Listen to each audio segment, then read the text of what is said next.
सत्येन उतनी गहरी नींद में नहीं था और शायद इसलिए पलंग के नीचे से आती उस आवाज से उसकी नींद खुल गई।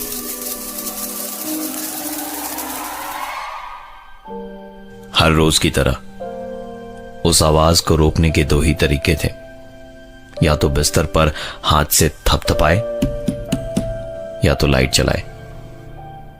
लेकिन उसका भी कोई खास असर नहीं होने वाला था, क्योंकि लाइट को बुझाते ही और थपथपाना रोकते के साथ ही वो आवाज वापस शुरू हो जाती।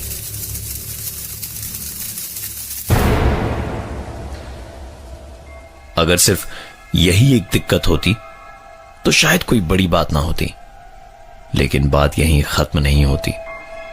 लेटे लेटे एक और आवाज बिल्कुल साफ सुनाई दे रही थी, और इस घर में सत्येन और प्रीति के अलावा और कोई नहीं होता, तो लाजमी है कि किसी तीसरे की कदमों की आवाज डरावनी ही होगी। और बात सिर्फ यहीं तक होती तो भी शायद ठीक थी, लेकिन एक आखिरी दिक्कत यह थी कि उनके घर में डाइनिंग हॉल में रखी चीजें कभी कभी अचानक बहुत जोर से हिलने लगती और फिर अपने आप रुक जाती। रोज रोज होती इन चीजों से वो इतने परेशान थे कि उन्होंने रोहित और निधि से कांटेक्ट किया, जो कि खुद को पैरानॉर्मल रिसर्चर कहते हैं। सत्येन और प्रीति अरोड़ा के घर की घंटी बजी। दरवाजा खोला तो सामने निधि और रोहित खड़े थे। निधि और रोहित इस तरह के केसेस में साइंटिफिक रीजंस लोगों के सामने लाकर भूत प्रेत की कहानी या अंधविश्वास को दूर किया करते थे। निधि और रोहित ने फैसला किया कि आज की रात जो भी एक दो कैमरास हैं और ऑडियो रिकॉर्डर हैं, उन्हीं से चेक कर लिया जाए। जरूरत पड़ी तो कल पूरी टीम के साथ आकर और इक्विपमेंट्स के साथ चेक किया जाएगा। रात को बहुत जल्दी ही लाइट्स ऑफ की गई। रोहित बाहर वाले कमरे में डाइनिंग टेबल के पास एक कैमरा लिए बैठा था और निधि अंदर ऑडियो रिकॉर्डर के साथ। दोनों काफी देर से इंतजार कर रहे थे कि तभी सत्येन वाले कमरे से वही आवाज सुनाई दी।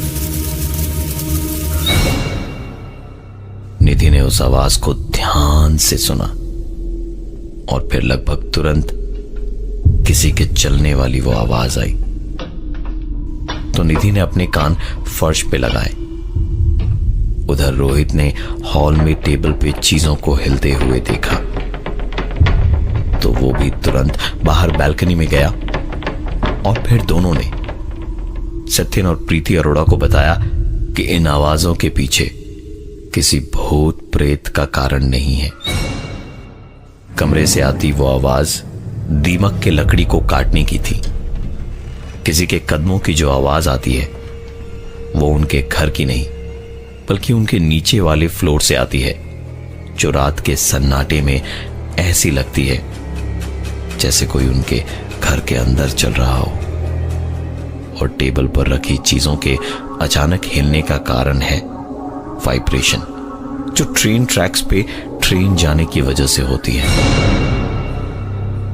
रोहित और निधि ने सब कुछ एक्सप्लेन कर दिया था साइंटिफिकली, लेकिन आगे चल के उनके सामने कुछ ऐसे सवाल भी आए जिनका जवाब वो आज तक ढूंढ रहे हैं।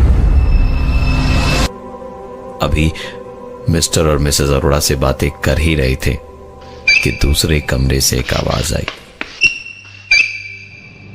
उस कमरे में जाकर देखा तो 6th फ्लोर पे उनके इस फ्लैट की खिड़की के कांच पे जमी हुई ओस पे बाहर से लिखा हुआ था, चले जाओ। अब उठे इस सवाल का जवाब दे पाना रोहित और निधि के लिए थोड़ा मुश्किल था। पूरे घर में कैमरास, इंफ्रारेड और ऑडियो रिकॉर्डर लगाने की बात अब पक्की हो चुकी थी। रोहित और निधि ने सारी जगहों पे निशान लगाने शुरू कर दिए कि कहां कहां क्या क्या लगाना है, कि तभी अंदर वाले कमरे में बाहर डाइनिंग हॉल से एक आवाज आई। सब दौड़े दौड़े वहां पहुंचे। देखा तो कुछ भी नहीं था वहां। प्रीति ने बस एक ही सवाल पूछा, इसका क्या जवाब है आप दोनों के पास? रोहित और निधि इस बात का जवाब दे पाते उससे पहले उनके सामने एक सवाल और खड़ा हो गया। अंदर वाले कमरे से जहां से वो लोग अभी अभी आए थे, वहां से एक जोरदार आवाज आई। ये आवाज टीवी के चलने की थी। उस रात के लिए रोहित और निधि वहां से निकले और अगले दिन वो दोनों अपनी टीम के बाकी के 2 लोगों को भी लेकर आए। सत्यन और प्रीति के फ्लैट के बाहर ताला लगा हुआ था। पलटकर वो वापस जाने ही वाले थे कि अंदर से आती कुछ आवाजें सुन के समझ आया कि घर खाली नहीं है। घर के बाहर लगे ताले को तोड़ने की जब आवाज आई तो सत्यन और प्रीति भी दरवाजे के इस पार पर चौंकन्ने हो गए। दरवाजा खुलते के साथ ही पहला सवाल रोहित ने सत्यन से पूछा, ताला क्यों लगा रखा था आपने गेट के बाहर? सत्यन तो घर के अंदर ही था। उसने कहा, मुझे तो कुछ भी पता नहीं, आप लोगों ने दरवाजे पर दस्तक दी तो पता चला कि ऐसा कुछ हुआ है। बात को आई गई करके पूरी टीम इधर उधर सारे कमरों में लगे निशानों पर कैमरास और रिकॉर्डर लगाने में लग गई। कुछ देर बाद प्रीति के चीखने की आवाज बालकनी से आई। सारे के सारे लोग बाहर बालकनी में दौड़ते हुए पहुंचे तो देखा प्रीति तो फोन पे बात कर रही है। वो पलटी तो रोहित ने पूछा, आप अभी चीखी क्यों थी? प्रीति ने कहा कि मैं? आप क्या बात कर रहे हैं? मैं तो यहां फोन पे बात कर रही हूं।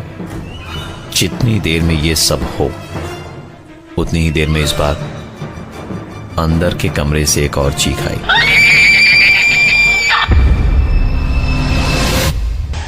जैसे ही अंदर से चीख सुनाई दी तो सब के सब बालकनी से अंदर कमरे में भागे, लेकिन अंदर कोई नहीं था। रोहित और उसके दोनों साथी कैमरास और रिकॉर्डर लगाने में लग गए थे और निधि इस घर की ओनर प्रीति के साथ किचन में उनसे बातें कर रही थी। निधि उस वक्त किचन में ही थी जब उसने धीमे से तेज होती हुई एक आवाज सुनी। निधि को पहले लगा कि प्रीति शायद कुछ काट रही है, लेकिन जब कैंची की आवाज के साथ उसे किसी के कुर्राने की आवाज भी आने लगी तो उसने पलट के देखा और उसके गले में आवाज जैसे अटक के रह गई हो। प्रीति के हाथों में कैंची थी और उसके लंबे बाल बुरी तरह से कटे हुए थे। चेहरे पर कटने के कई निशान थे। पूरा फर्श बालों से भरा था। निधि चीखने ही वाली थी कि जैसे उसका सपना टूटा हो। वो पलटी। प्रीति गुनगुनाती हुई अपना काम किए जा रही थी और सब कुछ पहले जैसा एकदम नॉर्मल था। उधर दूसरी तरफ टीम के दोनों लड़के अंदर वाले कमरे में कैमरा और रिकॉर्डर लगा रहे थे। जहां कैमरा लगाते हुए एक लड़के ने कहा, पक गए हो यार इन सब से, इतने घरों में गए हैं लेकिन कोई भूत प्रेत आज तक तो दिखा नहीं। यहां भी कौन सा दिखने वाला है, ज्यादा से ज्यादा क्या होगा, ये पीछे पड़ी कुर्सी अभी थोड़ी सी हिलेगी, फिर किसी के कदमों की आवाज आएगी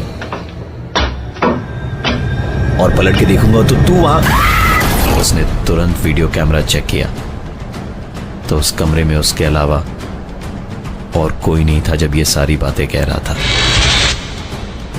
और सही में वो चेयर अपनी जगह से हिल रही थी उस वीडियो में। उधर टीम का दूसरा मेंबर ऑडियो रिकॉर्डर लगाते लगाते अपने आप से बोल रहा था, इन रिकॉर्डर से तो अच्छा टॉकिंग टॉम है, कम से कम जो बोलो वो दोबारा तो बोल देता है। इतने घरों में गए हैं लेकिन कोई आवाज नहीं सुनने मिली आज तक। उसने मजाक मजाक में टॉकिंग टॉम ऑन करके कहा, भूत प्रेत नहीं होते हैं। फोन से आवाज आई, भूत प्रेत नहीं होते हैं, भूत प्रेत नहीं होते हैं, भूत प्रेत नहीं होते हैं, भूत प्रेत नहीं होते हैं। भूत प्रेत होते हैं। रोहित और सत्येन डाइनिंग टेबल पर बैठे बैठे बातें कर ही रहे थे कि अचानक रोहित का चेहरा बदलने लगा। उसकी नजरें टेबल पर रखी बॉटल पे अटक गई और उसके मुंह से निकलती भारी सी आवाज के साथ साथ टेबल पर रखी कांच की सॉस की बॉटल अपने आप हिलने लगी। रोहित जैसे जैसे उसे देख रहा था, उस बॉटल का हिलना बढ़ता जा रहा था और तब तक होता रहा जब तक बॉटल टेबल से गिर के टूट नहीं गई। तो जैसे रोहित बेहोशी से उठा हो, वो एकदम पागलों की तरह सत्येन से बोला, मैंने अभी कुछ किया ना, कुछ ऐसा किया ना मैंने जो मुझे नहीं करना चाहिए था।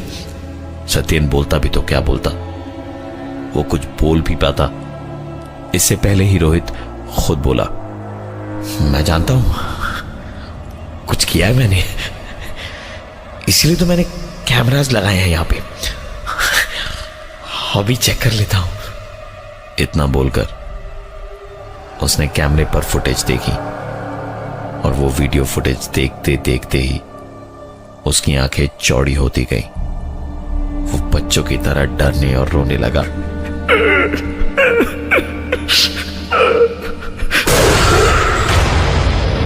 इतनी देर में बाकी सभी वहां डाइनिंग हॉल में आ गए और उनके आते ही रोहित पे भूत सा सवार हो गया।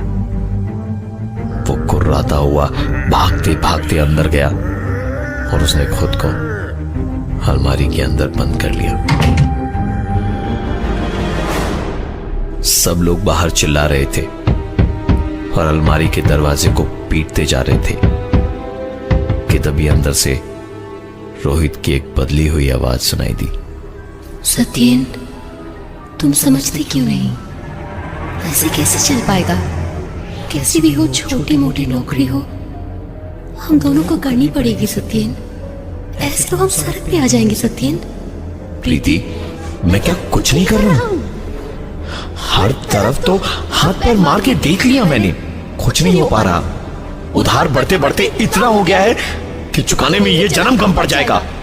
घर की ईएमआई, गाड़ी की ईएमआई, सब कैसे होगा? रोज लोग जान से मारने की धमकी देते, तुम्हें मारने की धमकी देते। सत्येन, किसी और के मारने से अच्छा है तुम मुझे जहर दे दो और मैं तुम्हें, हम दोनों सुकून से एक साथ रहेंगे। हाँ प्रीति, यही सही होगा। इसके बाद कोई आवाज नहीं आई और अलमारी का दरवाजा धीरे से खुला और रोहित निढाल सा होकर बाहर आया। अब तक कोई घटना के बारे में इन सब के बीच बातचीत चल ही रही थी कि पीछे एक आदमी खड़ा था जिसने उन्हें देखते ही पूछा, आप लोग कौन हैं और ताला तोड़कर अंदर कैसे आए? रोहित ने कहा कि दरअसल मैं रोहित हूं और ये निधि है, हम पैरानॉर्मल रिसर्चर्स हैं। इस घर से हमें कुछ कंप्लेन आई थी तो हम उसे ही देखने के लिए यहां आए थे। ये सुनकर उस आदमी ने कहा, ओ तो आप हैं वो, मैं 2 दिन से आपके फोन को ट्राई कर रहा हूं लेकिन आपका फोन ही नहीं लग रहा। आपको मैंने ही बुलाया था लेकिन यहां नहीं, ठीक इसके नीचे वाले फ्लैट में, लेकिन आप यहां आ गए। अरे साहब, ये घर तो पिछले 8 सालों से बंद पड़ा हुआ है, ताला लगा हुआ है। यहां रहने वाले मियां बीवी सत्येन और प्रीति ने जहर खा के आत्महत्या कर ली थी। मेरे 2 लाख रुपए भी निकलते थे उनसे। रोहित, निधि और उनकी टीम को अपने सारे सवालों के जवाब मिल चुके थे, लेकिन सवालों के जवाब मिलकर भी कई सवाल आज भी सवालों के कटघरे में खड़े हैं।